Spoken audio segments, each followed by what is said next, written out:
Everyone, welcome back to my crop talk your on YouTube channel. I am Himanshi once again with you. और आज मैं आप लोगों के साथ पार्ट सेकंड डिस्कस करने वाली हूँ स्टेरलाइजेशन का। हम कंटिन्यू करेंगे इस पार्ट में फिजिकल एजेंट ऑफ स्टेरलाइजेशन, जिसमें मॉइस्ट हीट स्टेरलाइजेशन के बारे में जानेंगे। हीट स्टेरलाइजेशन के कुछ और मेथड भी हमने पिछले पार्ट में पढ़े थे एंड फिजिकल एजेंट्स भी पढ़े थे। स्टेरलाइजेशन के क्या क्या होते हैं एक बार डिस्कस कर लेती हूँ। पार्ट फर्स्ट में हमने क्या क्या पढ़ा था स्टेरलाइजेशन में। पार्ट फर्स्ट हमने शुरू किया था sterilisation, physical agent of sterilisation. इसमें हमने जाना था स्टेरलाइजेशन प्रोसेस होता क्या है। बेसिकली मैं आपको एक बार फिर से रिकॉल करा देती हूँ। स्टेरलाइजेशन एक ऐसा प्रोसेस होता है जिसमें कोई भी आर्टिकल, सरफेस या मीडियम को हम फ्री करते हैं माइक्रो ऑर्गेनिज्म से, चाहे वो वेजिटेटिव फॉर्म में हो या फिर स्पोर फॉर्म में हो। फिर हमने जाने थे कौन कौन से तरीके होते हैं स्टेरलाइजेशन के, फिजिकल एजेंट कौन से हैं, केमिकल एजेंट्स। ठीक है, यहाँ पे अब फिजिकल एजेंट क्या थे जिनमें हम फिजिकल मेथड में यूज़ करते हैं, केमिकल एजेंट क्या थे जो केमिकल मेथड्स में यूज़ करते हैं। बात करेंगे फिजिकल एजेंट कौन कौन से थे। सबसे पहले हमने जाना था सनलाइट के बारे में, फिर उसके बाद ड्राइंग, हीटिंग। ठीक है, फिर हीट मैकेनिज्म, ड्राई हीट होता है एंड मॉइस्ट हीट होता है। मैंने आपको बताया था मॉइस्ट हीट के बारे में आज हम डिस्कस करेंगे, जिसमें हम किल करते हैं माइक्रो ऑर्गेनिज्म को बाय कोएगुलेशन एंड डीनेचुरेशन। ठीक है, जिससे उनकी जो एंजाइम्स एंड प्रोटीन है वो डीनेचर एंड कोएगुलेट हो जाएँ। ड्राई हीट स्टेरलाइजेशन हमने रेड हीट, फ्लेमिंग, ठीक है, incineration, hot air oven, microwave ovens, इन सब के बारे में जाना था। आज हम स्टेरलाइजेशन में बात करेंगे further physical agent of sterilisation, जिसमें हम मॉइस्ट हीट स्टेरलाइजेशन के बारे में डिटेल में जानेंगे। चलिए वीडियो को शुरू करते हैं, जानते हैं मॉइस्ट हीट स्टेरलाइजेशन होता क्या है। अभी मैंने आपको बताया था जब हम कोएगुलेट करते हैं और साथ साथ क्या कर रहे हैं, कोएगुलेशन के साथ साथ डीनेचर करते हैं एंजाइम्स को या प्रोटीन को माइक्रोब्स के, तो वो हम यूज़ करते हैं मॉइस्ट हीट स्टेरलाइजेशन में। अब ये जो मेथड है इसमें हम 3 तरीके यूज़ करते हैं। पहला है at temperature below 100 degree centigrade, नाम से पता चल रहा है हम टेम्परेचर ट्रीटमेंट जो दे रहे हैं वो 100 डिग्री सेंटीग्रेड से कम होगा। दूसरा है टेम्परेचर 100 डिग्री सेंटीग्रेड, यहाँ पर यानी कि हम बॉइलिंग टेम्परेचर जो वाटर का होता है 100 डिग्री सेंटीग्रेड वो रखते हैं, and a temperature above 100 degree centigrade, यानी कि 100 डिग्री सेंटीग्रेड से ज़्यादा का टेम्परेचर हम प्रोवाइड करेंगे। अब बात आती है टेम्परेचर बिलो 100 डिग्री सेंटीग्रेड में क्या होता है। जो भी हीट लेबाइल डिसइंफेक्ट या फिर जो हीट लेबाइल फ्लूइड्स होते हैं उनको हम डिसइंफेक्टेंट करते हैं। ठीक है, क्योंकि हम उनको स्टेरलाइज नहीं कर सकते हैं प्रॉपर्ली, तो हम उसके लिए क्या करते हैं, इनको 56 डिग्री सेंटीग्रेड जो टेम्परेचर होता है वो प्रोवाइड करते हैं 1 आवर के लिए। अब बहुत सारे ऐसे कंपोनेंट्स होते हैं, इंग्रेडिएंट्स होते हैं जिनको अगर हम 100 डिग्री सेंटीग्रेड टेम्परेचर या इससे ज़्यादा टेम्परेचर दें तो वो क्या हो सकते हैं, स्पॉइल हो सकते हैं। तो उनके लिए ये बेस्ट मेथड होता है, लेकिन इसका एक ड्रॉबैक ये है कि ये हमारी जो माइक्रोबियल सेल्स हैं, ठीक है, उनकी जो वेजिटेटिव सेल्स होती हैं उनको तो किल करता है, लेकिन जो स्पोर फॉर्मिंग सेल्स होती हैं उनको किल नहीं करता है। चलिए सबसे पहले डिस्कस करते हैं पास्चराइजेशन ऑफ मिल्क, जो कि है टेम्परेचर बिलो 100 डिग्री सेंटीग्रेड का ही एक एग्जाम्पल। सबसे पहले जब हम किसी भी चीज़ को स्टेरलाइज करते हैं या डिसइंफेक्टेंट करते हैं टेम्परेचर बिलो 100 डिग्री सेंटीग्रेड, ठीक है, तो उसे हम यहाँ पे क्या कह रहे हैं, पास्चराइजेशन कह रहे हैं। पास्चराइजेशन की जो मेन 2 मेथड होते हैं वो क्या है, होल्डर मेथड एंड दूसरा क्या है, फ्लैश मेथड।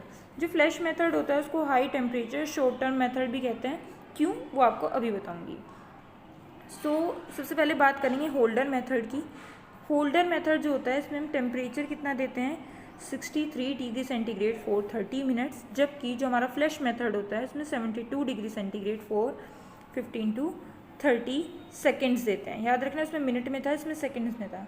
अब क्योंकि इसमें हाई टेम्परेचर दे रहे हैं शॉर्ट टर्म यानी कि शॉर्ट टाइम के लिए, इसलिए हम इसको क्या बोल देते हैं, फ्लैश मेथड को high temperature short term method या शॉर्ट टर्म पास्चराइजेशन। अब जो भी लार्ज क्वांटिटीज़ ऑफ मिल्क होते हैं उन्हें हम कैसे स्टेरलाइज करने लगे हैं, फ्लैश मेथड से स्टेरलाइज करने लगे हैं, ज़्यादा जल्दी हो जाता है। अब इसमें यही नहीं है कि हमने 72 degree centigrade temperature 15 to 20 centigrade पे दे दिया, हमें उसको कूल भी करना होता है 13 डिग्री सेंटीग्रेड पे या फिर इससे कभी कभी कम पे भी। इससे अलग भी एक मेथड होता है स्टेरलाइजेशन का जिसको हम कहते हैं UHT, यानी कि अल्ट्रा हाई टेम्परेचर। इसमें नाम से ही पता चल रहा है टेम्परेचर क्या है, यानी कि बहुत ज़्यादा दे दिया जाएगा, बहुत ज़्यादा बढ़ा दिया जाएगा। जिसमें टेम्परेचर कितना देते हैं, 140 से 150 डिग्री सेंटीग्रेड पे 1 से 3 सेकेंड्स के लिए। तो टेम्परेचर किया जा रहा है काफ़ी हाई जा रहा है यहाँ पर।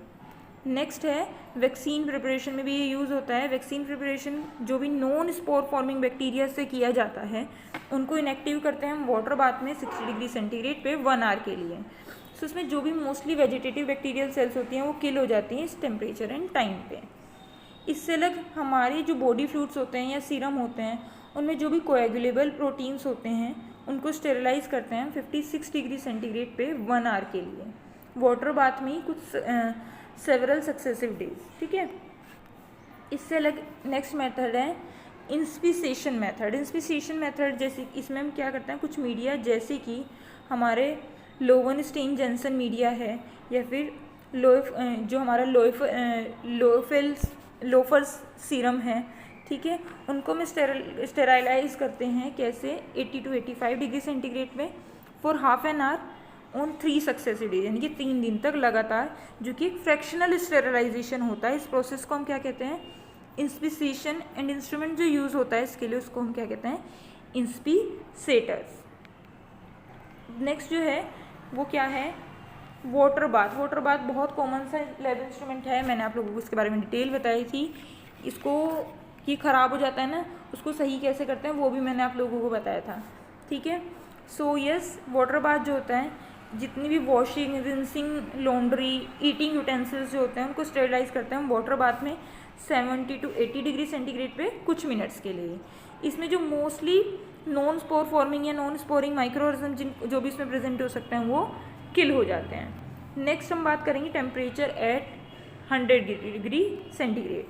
सो जो भी बॉइलिंग होती है वो इस टेम्परेचर पे की जाती है। Boiling at 100 degree centigrade 10 to 30 minutes kill कर सकते हैं वो वेजिटेटिव स्पोर्स और कुछ बैक्टीरियल स्पोर्स को भी। इसमें जो स्पोरिंग बैक्टीरिया होती हैं उनको प्रोलॉन्ग पीरियड के लिए हम बॉईल करते हैं, यानी कि ज़्यादा देर के लिए हम क्या करेंगे, बॉईल करेंगे।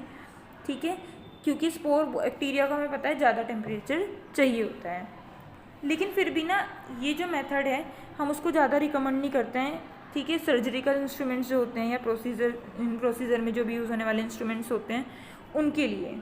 ठीक है, क्योंकि जो हार्ड एक और चीज़ है, क्योंकि हम बॉइलिंग कर रहे हैं तो हम इसमें हार्ड वाटर को भी नहीं यूज़ करना चाहिए। इसके लिए हम क्या कर सकते हैं, 2% सोडियम बाइकार्बोनेट को ऐड कर सकते हैं स्टेरिलाइजेशन को प्रमोट करने के लिए, अगर हम हार्ड वाटर गलती से भी यूज़ कर रहे हैं तो।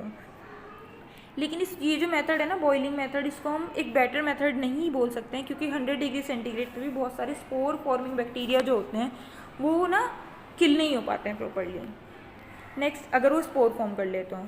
नेक्स्ट है steam at atmospheric pressure at 100 degree centigrade for 90 minutes. इसमें हम क्या करेंगे, एटमॉस्फेरिक प्रेशर 100 डिग्री सेंटीग्रेड देंगे और उसके साथ 90 मिनट के लिए इसको क्या करते हैं, रन करते हैं पूरे स्टेरिलाइजेशन प्रोसेस को। सो क्या होगा, इसमें प्योर स्टीम इन इक्विलिब्रियम दी जाएगी विद बॉइलिंग वाटर। ठीक है, नॉर्मल एटमॉस्फेयर प्रेशर पे, यानी कि जिसको हम फ्रीज स्टीम कह सकते हैं। ठीक है, जिसका टेम्परेचर कितना होगा, 100 डिग्री सेंटीग्रेड के लिए। ठीक है, इसमें हम क्या करते हैं, सेलेक्टिव हीट लेवाइल कल्चर जो मीडिया होते हैं लेबोरेटरी में यूज़ होने वाले, ठीक है, उनको स्टेरिलाइज करते हैं, क्योंकि इससे ज़्यादा टेम्परेचर पे अगर हमने उनको रखा तो वो क्या हो सकते हैं, यस, डिकम्पोज हो सकते हैं। ये जो मेथड है इसमें हम एक इंस्ट्रूमेंट का यूज़ करते हैं जिसको हम क्या कहते हैं, कोच एंड अर्नोल्ड स्टीमर। ठीक है, जो कि एक मल्टीपर्पज़ ऑटोक्लेव भी होता है। इसका स्ट्रक्चर मैं आपको दिखा देती हूँ कैसा होता है। इसमें एक ऊपर की तरफ क्या होता है, मेटल टैंक होता है, ये जो आपको ट्रायंगुलर शेप में दिख रहा है, और यहाँ पे क्या होता है, इसमें वाटर का फ्लो होता है। एक इसमें परफोरेटेड शेल्फ लगी होती है, ये जो आपको दिख रही है ब्लू कलर में। ठीक है, परफोरेटेड शेल्फ लगी होती है यहाँ पर, और फिर उसके बाद नीचे से क्या होती है, हीट दी जाती है। सो यहाँ पे क्या होती है, स्टीम जनरेट होती है।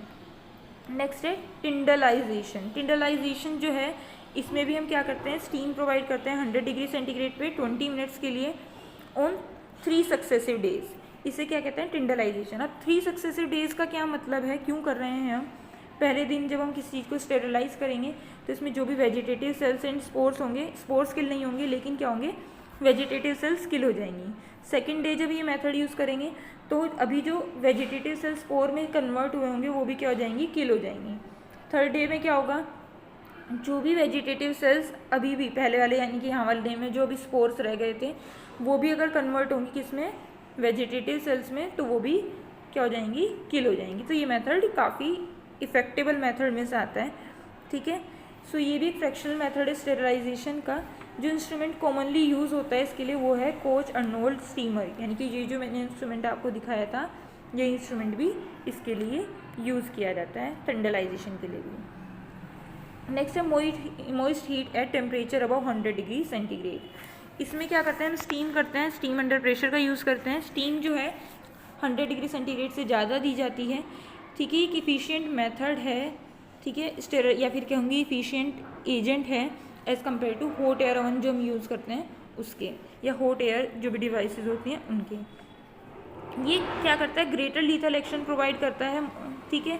साथ साथ ये क्विकर मेथड है हीटिंग के लिए हमारे आर्टिकल्स के जिनको भी हमें स्टेरलाइज करना है। इससे अलग ये इजीली पेनिट्रेट कर सकता है पोरस मटेरियल, जैसे ये कॉटन वूल स्टॉपर्स हो गए, पेपर्स हो गए, क्लॉथ रैपर्स हो गए, बंडल्स हो गए, सर्जिकल जो लाइनिंग्स होती हैं और जो भी होलो ऑपरेटर्स होते हैं उनके। ऑटोक्लेव इसका बेस्ट एग्जांपल है। ऑटोक्लेव मैंने आपको बहुत बार बताया भी है कि कैसे यूज़ करते हैं। ऑटोक्लेव यही प्रिंसिपल यूज़ करता है, स्टीम अंडर प्रेशर, ठीक है। प्रेशर हम किस में प्रोवाइड करा रहे हैं, 100 degree centigrade say about temperature पर। जो स्टीम स्टेरलाइजेशन होता है वो एक चैम्बर में होता है, ठीक है। ये चैम्बर कहाँ है, ये जो आप चैम्बर देख रहे हैं यहाँ पे, इस चैम्बर में स्टीम स्टेरलाइजेशन का काम होता है, ठीक है। ये जो हमारा ऑटोक्लेव है ना, ये रियल में एक फैंसी प्रेशर कुकर जैसा ही है जो हम घरों में यूज़ करते हैं। क्या होता है, ये एक लिड होता है, यहाँ पे हम लेग से इसको प्रेस करते हैं, पुश करते हैं, तो उसके बाद क्या होता है, ये जो हमारा लिड होता है ऑटोक्लेव का ये ओपन हो जाता है। मैंने आप लोगों को ऑलरेडी बताया, आप चाहे तो जो माइक्रोबायोलॉजी लैब इंस्ट्रूमेंट वाली प्लेलिस्ट है उसमें जाकर के ऑटोक्लेव के यूज़ को अच्छे से देख सकते हैं। वाटर बाथ भी आपको उसमें मिल जाएगा एंड बाकी इंस्ट्रूमेंट्स भी ईजिली मिल जाएंगे। सो प्लेलिस्ट सेक्शन में एक बार ज़रूर जा करके चेकआउट करें। सो यहाँ पर ये पूरा ऑटोक्लेव चैम्बर होता है, यहाँ पे हम ऑन ऑफ स्विच होता है। सो इसको यूज़ करते हैं, इसमें यूज़ करते हैं स्टीम अंडर प्रेशर को। सो आज के लिए इतना ही रखते हैं। नेक्स्ट वीडियो में फर्दर फिजिकल एजेंट्स के बारे में जानेंगे जो कि यूज़ हो रहे हैं स्टेरिलाइजेशन एंड डिसइंफेक्शन के लिए। आज के लिए इतना ही, मिलता है नेक्स्ट वीडियो में। Keep watching micro talk and also don't forget